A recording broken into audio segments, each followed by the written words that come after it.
ओम शांति। अॼु मिठा मिठा श्री बाबा ब्रह्माचंद द्वारा चवनि था, मीठे मीठे बच्चे,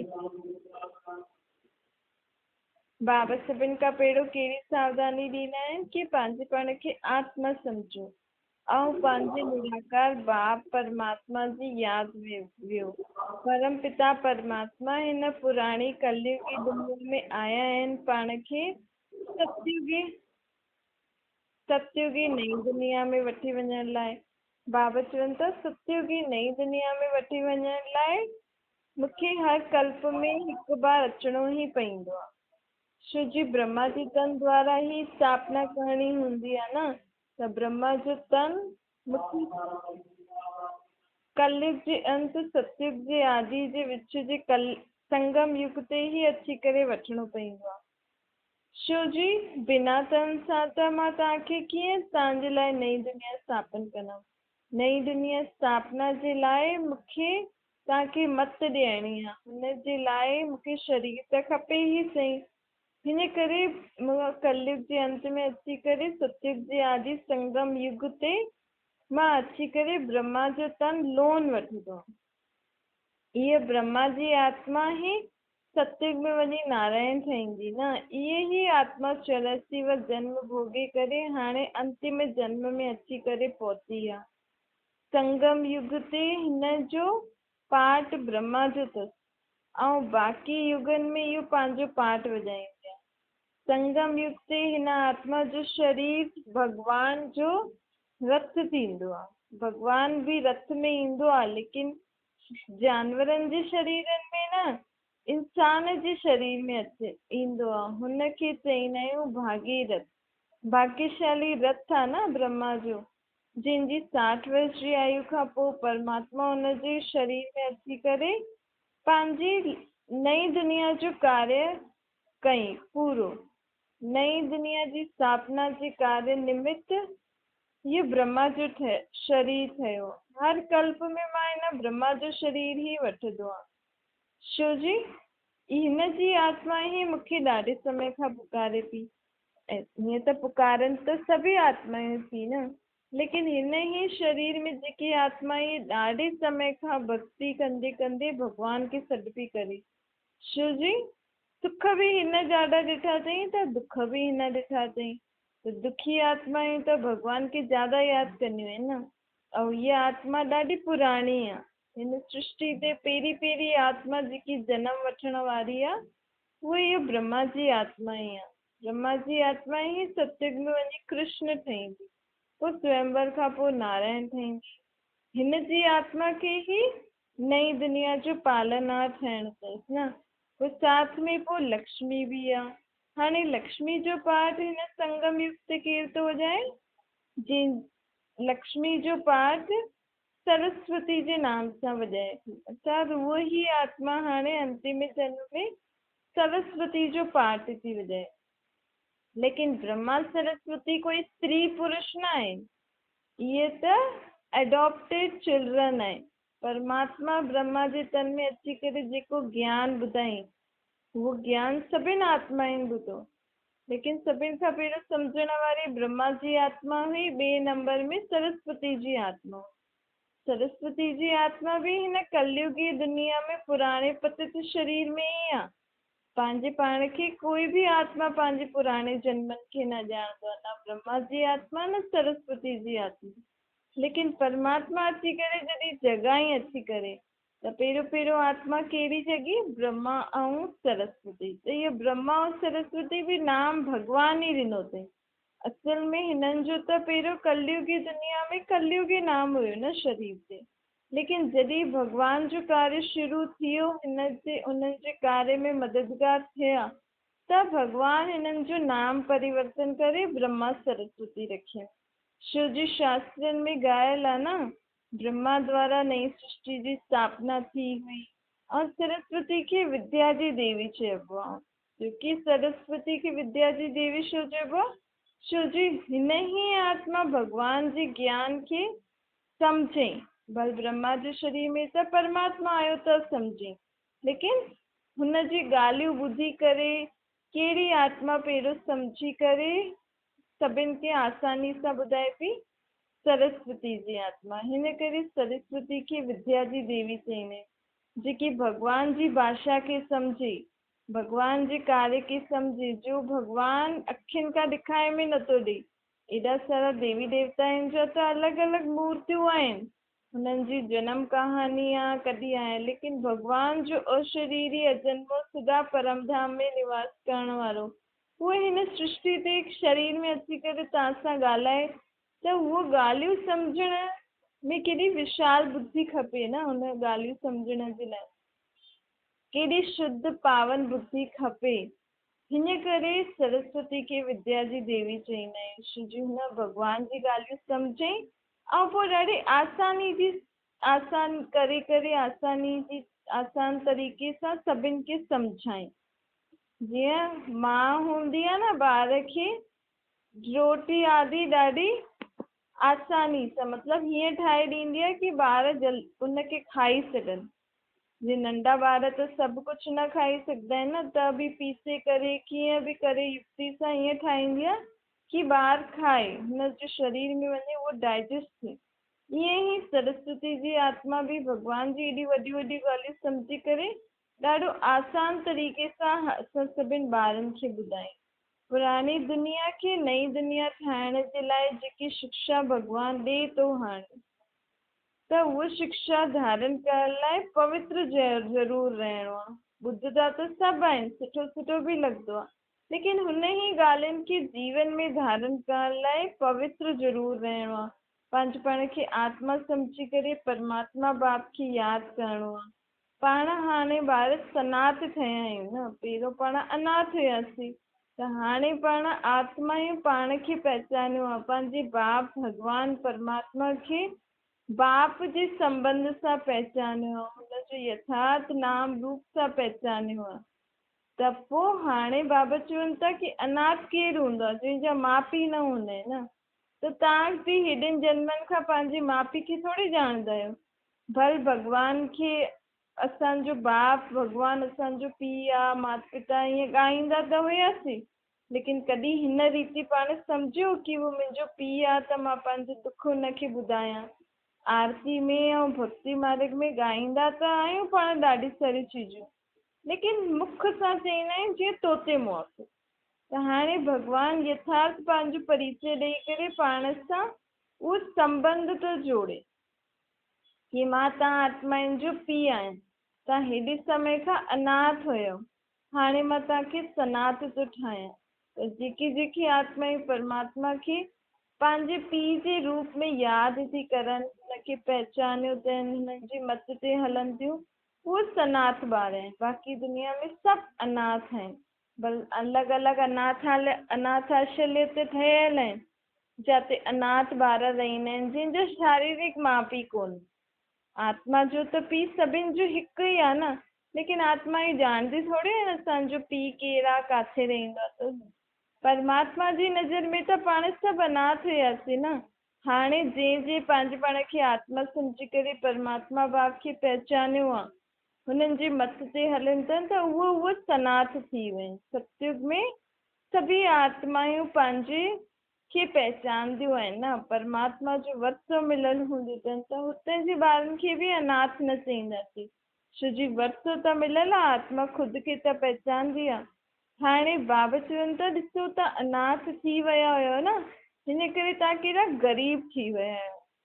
माण्हू सोचता आहिनि कि भॻवानु हुन ग़रीबनि जो आहे जंहिंखे धन दौलत न आहे, जेका सड़क ते था रहनि, जंहिंखे घर आदि न आहे, खाइण जे लाइ न आहे, लेकिन परमात्मा बाप चए थो तव्हां सभु ग़रीब आहियो। छोजी तव्हांखे त इहो ज्ञान ई कोन अथव, सम्झ ई कोन अथव कि असां कहिड़ा आहियूं, असांजो बाप कहिड़ो आहे, असांजो घर कहिड़ो आहे। त ज्ञान जी रीति सां त पाण सभु ग़रीब आहियूं न आत्माउनि में शक्ति आहे, न आत्माउनि में ज्ञान आहे, न गुण आहे, त हिन रीति सभी आत्माऊं ग़रीब आहिनि।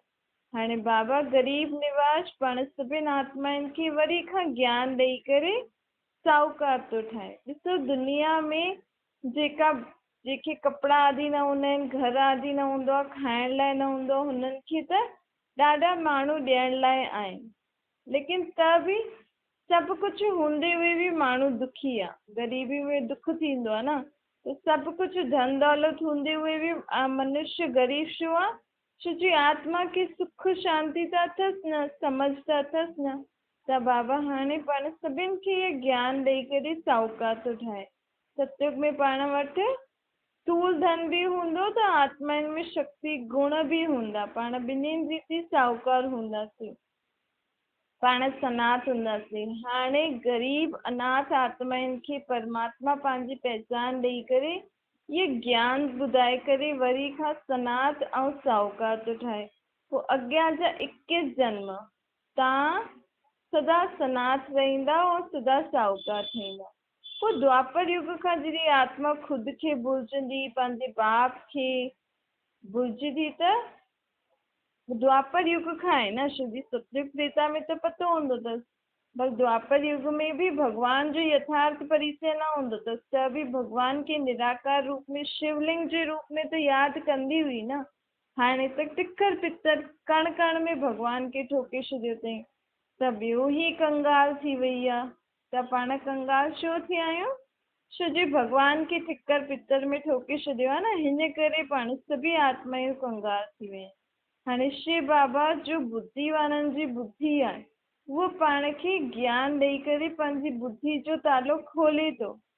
चए थो हिन ॻाल्हियुनि खे ॿुधो, लेकिन बुद्धि सां सम्झो कि बाबा रोज़ रोज़ पाण खे छा थो ॿुधाए। जीअं जीअं बुद्धि जो तालो खोलजंदो वेंदो, समझ वधजी वेंदी, उहो पंहिंजे जीवन में सुख ऐं शांति ईंदी। छो जी समझ जॾहिं ईंदी आत्मा खे, त ई त सम्झी आत्मा, सम्झू सियानी आत्मा ई त जीवन में सुठा कर्म कंदी आहे न। हाणे लक्ष्मी नारायण खे एतिरो ऊच पद कीअं मिलियो? छा हुननि कंहिंसां लड़ाई कई? छा हुननि कंहिंसां के साहूकार जा ॿार हुया जो हुननि खे एॾो धन मिलियो? या कहिड़े रीति हुननि खे एॾो संपत्ति मिली? छो जी हुननि परमात्मा जेको हाणे कर्म सिखाए थो, हुन कर्मनि खे हुननि सिखियो ऐं पंहिंजे जीवन में धारण कयो, जंहिंजे फलस्वरूप भॻवान हुननि खे विश्व जी बादशाही सतयुग में ॾिनी। त बाबा चवनि था अहिड़ा कर्म जेका मां हाणे सिखाइण आयो आहियां, लक्ष्मी नारायण बि उहो, उन्हनि जी आत्मा बि उहो कर्म सिखे थी। त हुननि कर्म सिखी करे लाइक़ु थिया न, तॾहिं त हुननि खे एतिरो उच्च पद मिलियो। हुननि कंहिंसां लड़ाई करे थोरी विश्व जी बादशाही वरिती। परमात्मा जी शक्ति ग्रहण करे, ज्ञान सम्झी करे, कर्मनि खे सुधारे करे उन्हनि एतिरो उच्च पद पायो। पाण खे बि बाबा ये ई त कर्म सिखाए थो न। छो जी हाणे पंहिंजा सभु कर्म अकर्म थी विया आहिनि, विकर्म थी विया आहिनि न। छो जी पाण सभु कर्म विकारनि जे वश थी करे करूं था। काम, क्रोध, लोभ मोह, अहंकार, आलस्य, अलबेलोपन, हिक ॿिए सां जलण, चिड़चिड़ाहटपन, इहे सभु विकार ई त आहिनि। हिननि जे वश थी करे पाण हिक ॿिए जे लाइ कुझु बि सोचूं था, ॻाल्हायूं था या कर्म था करूं, त उहो विकर्म थी विया न। त पंहिंजे कर्म हाणे विकर्म थी विया आहिनि। त बाबा पंहिंजे कर्मनि खे सुधारण आयो आहे। पंहिंजे खे चए थो कि पाण खे आत्मा सम्झी करे मूंखे यादि करो, त तव्हां वरी खां शांति, प्रेम, आनंद, ज्ञान, पवित्र ठही वेंदव। शक्तिशाली आत्मा, सुखी आत्मा ठही वेंदव। त पोइ तव्हांजो कर्म बि सुठा हूंदा। अहिड़ा कर्म तव्हां सिखी वेंदव। जॾहिं आत्मा एॾी शक्तिशाली गुणवान हूंदी, तॾहिं त शरीर खां अहिड़ा कर्म कराईंदी जंहिंसां सभिनि खे शांति मिले, सुख मिले, आनंद मिले, शुद्धता, पवित्रता मिले। त बाबा पाण खे सुठा कर्म करणु सिखाइण आयो आहे। त पंहिंजे सतयुग में सॼा कर्म अकर्म हूंदा, न हुनजो बुरो पाण वटि चढ़ंदो आत्मा ते, न सुठो। छो जी सभु सुठा ई सुठा कर्म हूंदा न, विकारनि जी वश त कयल कर्म हूंदा ई न। ऐं उहे ई कर्म हूंदा जेका हाणे भॻवानु पाण खे थो सिखाए। त हुते त कर्मनि जो फल त मिलंदो न, हुते कर्म अकर्म हूंदा आहिनि। हाणे द्वापर युग खां पाण जेका कर्म कया आहिनि उहे विकर्म थिया आहिनि, त बोझो ॾाढो चढ़ी वियो आहे न। त हिन करे बाबा पाण खे कर्म करणु थो सिखाए। बाबा चवनि था हिन दुनिया में बि कई अहिड़ा परिवार आहिनि जिते सभु मिली जुली करे ॾाढो प्यार सां रहंदा आहिनि। बल्कि एतिरियूं बि घर में केतिरी बि ॿार हुजनि, हुननि जी परिवार अलॻि अलॻि परिवार थींदा न, अलॻि ॿार जी शादी थींदी त हुनजा ॿार हुनजा ॿार, पर 3-4 ॿार बि मिली करे पंहिंजी गृहस्थी हिकु साथ रहनि था, ॾाढो सुखी सां रहंदा आहिनि। हिन दुनिया में बि कई अहिड़ा परिवार आहिनि, परंतु सभु त न आहे न। सम्झो 3-4 या 10% हूंदा, लेकिन सत्युग मतलब पूरी दुनिया सुख शांति में हुजे, त हुन 10% जे हिसाब सां त सभु दुख में आहे न। त कलयुग ई आहे, उहो बि जेका सुखी आहिनि उहो बि चईंदा आहिनि कि असां वटि त जीअं स्वर्ग लॻल आहे, त स्वर्ग में बि पाण हेतिरो सुख शांति सां रहंदा हुयासीं, तॾहिं त माण्हुनि खे उहो यादि आहे कि सभु मिली जुली करे ख़ुशि शांति में कॾहिं रहंदा हुयासीं, स्वर्ग में। त ओड़ा स्वर्ग जहिड़ा सुख आत्मा अञा बि यादि कंदी आहे। त बाबा चए थो हाणे मां तव्हांजे लाइ उहो ई दुनिया स्थापन करण लाइ तव्हांजे अंदरि संस्कार थो भरां। कहिड़ा संस्कार थो भरां? मिठो थी करे हलो, प्यार सां हलो, पंहिंजे कंहिंजे मथां गुस्सो आदि न करो। गुस्सो करण सां छा थींदो? हिक ॿिए खे दुख ई ॾींदव न। ॾिसो, जेकी आत्मा पंहिंजे मन सां, वाच सां, कर्मण सां हिक ॿिए खे दुख ॾींदी आहे न, उहा दुखी आत्मा हूंदी आहे। आत्मा खे हमेशह माण्हू खे छा चईंदा आहिनि? तूं दुखी आत्मा आहे, तूं पुण्य आत्मा आहे, तूं पाप आत्मा आहे। त लेप शेप सभु केतिरे थो चढ़े? आत्मा ते। करण वारी केरु आहे? आत्मा आहे न। जॾहिं कोई अशांत थींदो आहे त पाण हुनखे ईअं ई चईंदा आहिनि न कि तूं अशांत आत्मा आहे, दुखी आत्मा आहे। हाणे इहे थोरी उनजो नाम खणी थोरी चईंदा आहिनि तूं इहो फलानो दुखी आहे, न। हमेशह आत्मा ते ई नाम पईंदो आहे, दुख सुख जो, पाप पुण्य जो। त अहिड़ी दुखी आत्माउनि खे परमात्मा बाप सुखी आत्मा ठाहिणु आयो आहे, पुण्य आत्मा ठाहिणु आयो आहे। हुन जे लाइ पाण खे परमात्मा रोज़ रोज़ मत थो ॾे कि आत्मा में जॾहिं शक्ति ईंदी त ई त उहो सुख स्वरूप ठहींदी न, त ई उहा शांति स्वरूप ठहींदी, त ई उहा हुनजा पाप कर्मनि खां मुक्त थी करे उहो पुण्य आत्मा थींदी। जेतिरो थी सघे बाबा खे रोज़ राति जो पंहिंजी सभु ॻाल्हियूं ॿुधाए करे पोइ ई सुम्हिबो आहे। त हुन सां छा थींदो आहे? पाण खे बि पतो लॻंदो आहे कि अॼु मां सॼो ॾींहुं छा छा कयो, छा छा कंहिंजे लाइ ॻाल्हायो, छा छा सोचियो। त पाण खे ख़ुदि खे ई हुन समय महसूसु थींदो आहे कि हा, इहा मुंहिंजी ग़लती आहे।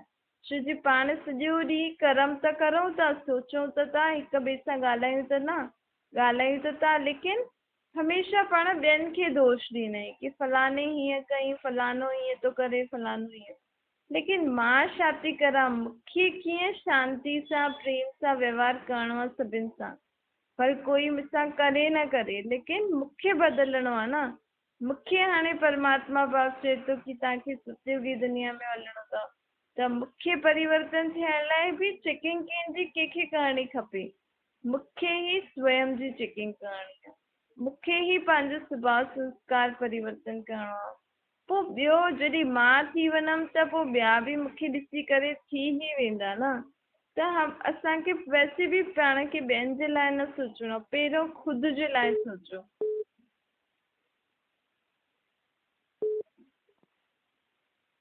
भागी आंटी म्यूट बटन दबा देना। पहिरियों ख़ुदि जे लाइ सोचो कि मूंखे कीअं परिवर्तन थियणो आहे। पोइ हुन खां पोइ तव्हांखे ॾिसी करे जग परिवर्तन थींदो। सभिनि ॻाल्हियुनि में चईंदा आहियूं न, पहिरियों इहो करे, पहिरियों इहो करे त पोइ मां करां। लेकिन परमात्मा बाप चए थो कि हाणे हिन में पहिरियों मां चओ कि पहिरियों मां बदिलंदमि, पोइ मूंखे ॾिसी करे सभु बदिलंदा। हिन में पाण खे अॻियां रहो। कंहिंखे बि उल्टो सुल्टो जवाबु ॾियणु, उल्टो सुल्टो ॻाल्हाइणु, इहे बि कंहिंखे दुख ॾियण ई थियो न। ॾिसो, ॿारनि खे बि मारंदव, नंढे ॿारनि खे बि सुधारण लाइ मारंदव त उहो बि मारणु सिखी वेंदा। त ॿार त नंढा हूंदा आहिनि, लेकिन जेतिरो थी सघे पाण खे हुनखे प्यार सां जेतिरो सम्झाइणो आहे सम्झाए सघंदा आहियूं त प्यार सां सम्झाइणो आहे। हुनखे भले ॿधी छॾियो, भले बंदि कयो, लेकिन हथु न खणणो खपे। छो जो हथु खणंदा त उहो बि सिखी वेंदो, पोइ उहो बि हिक ॿिए खे हथ सां मारंदा। त हिन करे बाबा चवनि था कॾहिं बि कंहिंजे मथां हथु न खणो। भले ॾाढा हिन दुनिया में ॾाढा ॿार अहिड़ा बि हूंदा आहिनि जो नक में दम करे छॾींदा आहिनि, लेकिन बाबा चवनि था भले कन पकड़ो लेकिन मारो न। थोरो निर्मोही बि थियणो पवंदो आहे न। परमात्मा बाप पाण आत्माउनि जो बाप आहे। हुननि में ॾिसो पाण आत्माउनि जे लाइ शुद्ध मोह आहे न, तॾहिं त भॻवान बि आयो असांखे सुख शांति जी राह थो ॿुधाए। शुद्ध मोह भले रखो लेकिन कलयुगी अशुद्ध मोह न रखो। ॿारनि खे सुधारण लाइ युक्ति बि रचणी आहे। मोहवश कई माउ पीउ सुधारण जी राय न ॾींदा आहिनि न, ॿार खे मोहवश अॻियां वधाईंदा रहंदा आहिनि, पोइ कई ॿार बिगड़ी बि वेंदा आहिनि। लेकिन बाबा चए थो सुधारण राय ॾियण त पंहिंजी फर्ज़ आहे, लेकिन मारणो न खपे। मनुष्य मात्र खे इहे ज्ञान जी ॻाल्हियूं केरु थो ॿुधाए? ज्ञान जो सागर परमपिता परमात्मा पतित पावन, जो हिन सॼी सृष्टि खे पावन ठाहिण वारो आहे, पुण्य आत्मा ठाहिण आयो आहे न पाण सभिनि खे। बाबा पतित दुनिया में भॻवान ईंदो त छा कंदो? पुण्य आत्मा ई ठाहींदो न, पतित आत्मा खां पावन आत्मा ई ठाहींदो। त बाबा चवनि था मुंहिंजो त धंधो ई इहो आहे कि सभिनि आत्माउनि खे पुण्य आत्मा ठाहिण जो, पावन आत्मा ठाहिण जो। हिन सभिनि दुनिया में, पूरी दुनिया में देवी देवता धर्म वारी आत्मायूं बि अची वेंदियूं आहिनि, छो जी उहो बि हाणे पाप आत्मा ठही विया आहिनि न। त अहिड़े पाप आत्माउनि खे पुण्य आत्मा ठाहिण लाइ केरु आयो आहे? सदैव शुद्ध रहण वारो निराकार परमपिता परमात्मा शिव, जेको जनम मरण रहे था। हिकु उहो निराकार ई आहे जेको कॾहिं बि गर्भ में न ईंदो आहे।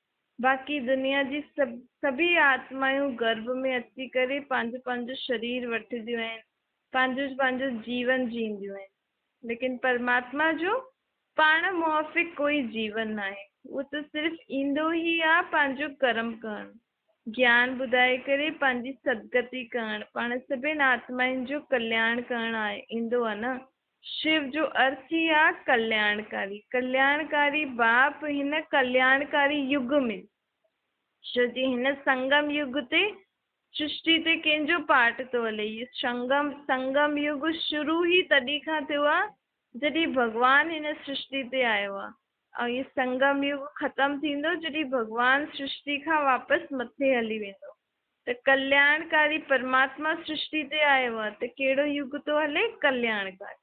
त हिन कल्याणकारी युग में कहिड़ी बि आत्मा जो अकल्याण न थी सघंदो आहे। पर तव्हांखे लॻंदो असांजो अकल्याण थो थिए, लेकिन परमात्मा बाप चए थो त्रिकालदर्शी स्टेज ते थी करे ॾिसो, हर ॻाल्हि जी आदि मध्य अंत खे ॾिसो त तव्हां सभिनि आत्माउनि जो कल्याण ई कल्याण अथव। अहिड़े कल्याणकारी युग में पाण कल्याणकारी बाप द्वारा ज्ञान था ॿुधूं, सम्झूं था, आत्मायूं पंहिंजे अंदरि शक्ति थी धारण कनि, त पाण आत्माउनि जो त कल्याण ई कल्याण। तॾहिं त पाण खे बाबा घड़ी घड़ी चईंदो आहे न, पंहिंजे पाण खे आत्मा सम्झो, बाप खे यादि करो, छो जी इहो ई अहिड़ो युग आहे जेको जंहिंमें हर सेकेंड में कल्याण समायल आहे। हर सेकेंड में कुझु न कुझु सुठो आहे ई, पर पंहिंजी ओड़ी दृष्टि हुजणी खपे ॾिसण जी कि हिन ॻाल्हि में छा सुठो आहे।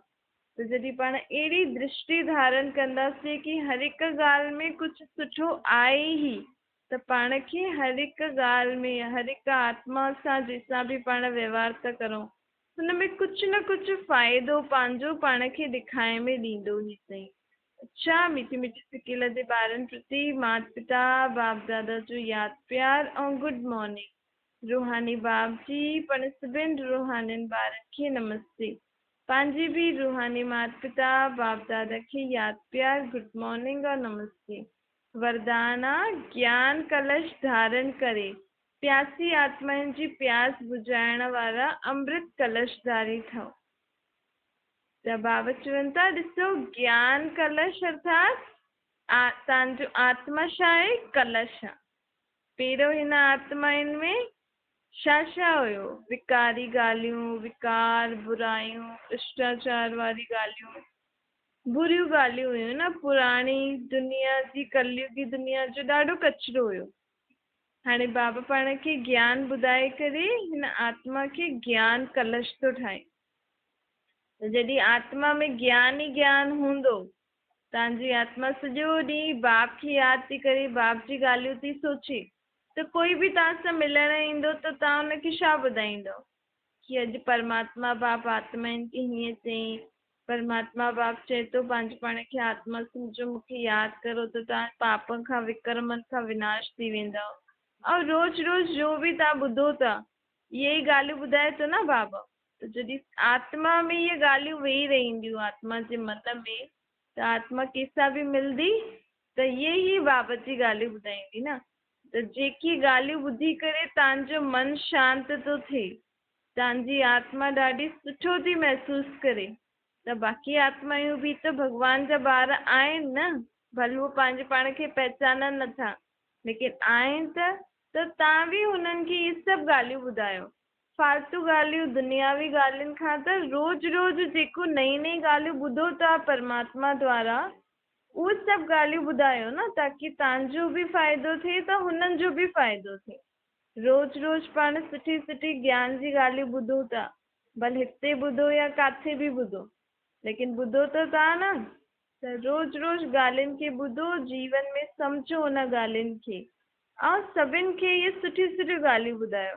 हिननि सभिनि ॻाल्हियुनि में थोरी पंहिंजो फ़ाइदो आहे, हिन हीअं कई, अॼु हिन जो हीअं थियो, तबियत छा थी, कीअं थी, हा बसि थोरो सो पुछो तबियत। दुनिया में त हाणे हाल ई इहो ई आहे, सभिनि जी तबियत ईअं ई आहे। तंहिंखां सुठो त हुनखे भॻवान जी ॿ टे ॻाल्हियूं ॿुधायो त हुनजी तबियत बि ठीकु थी वेंदी। ज्यादा चिंता छो था करो, परमात्मा जो नाम वठो, छो जी समय त अहिड़ो आहे ई सही त हिन समय में तव्हांखे कोई बि सहारो अॻियां मिले न मिले, लेकिन आत्मा खे परमात्मा खे यादि करण जो अभ्यास हूंदो त कहिड़े बि समय में उहो पंहिंजे पाण खे अकेलो न महसूसु कंदी।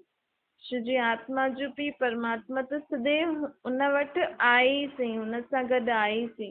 ॾिसो परमात्मा खे पंहिंजो शरीर न आहे न, त हीअं बि पाण न चई सघंदा आहियूं कि हू मूंसां गॾु न आहे, ॿियनि सां गॾु आहे। परमात्मा त अशरीरी आहे, परमात्मा आहे।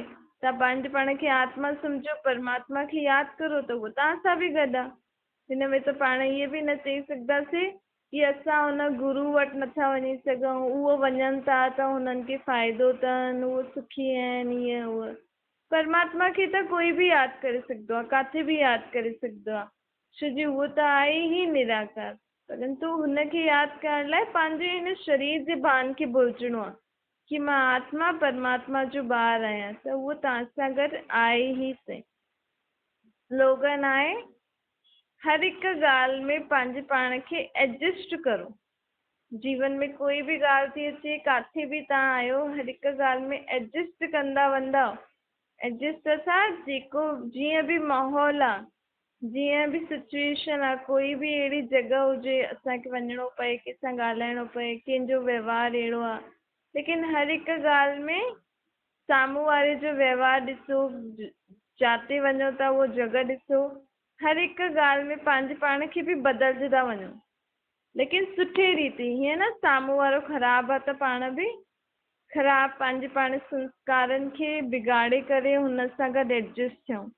ख़राबु त सभी आत्मायूं पंहिंजो पंहिंजो पार्ट वॼाईंदियूं, पाण कंहिंखे बि ख़राबु शब्द बि न चइणो खपे। ख़राबु अर्थात सभी आत्मायूं हाणे विकारनि जी वश थी करे पंहिंजा संस्कार बिगड़ी आहिनि न, त पाण खे ख़राबु शब्द जी जॻह चइणो खपे। अगरि कंहिं आत्मा जो संस्कार विकारनि जे वश हुजनि ऐं पाण खे हुन सां रहणो खपे, रहणो पए, त पाण खे बि पंहिंजे बचाव कंदे कंदे हुन सां हलो बि ऐं पंहिंजो बचाव बि कंदा रहो, ऐं हुनजे लाइ सुठो बि सोचो कि इहो बि परिवर्तन थींदो रहे। त इहो ई एडजस्टमेंट थी वियो, इहो ई हर हिक सां संस्कार मिलाइण थी वियो, त तव्हां जल्दी सां संपूर्ण ठही वेंदव। आत्मा जल्दी सां सभु कुझु सिखी वेंदी कि हर हिकु ॻाल्हि में पंहिंजे पाण खे कीअं हलाइणो आहे। अच्छा, ओम शांति।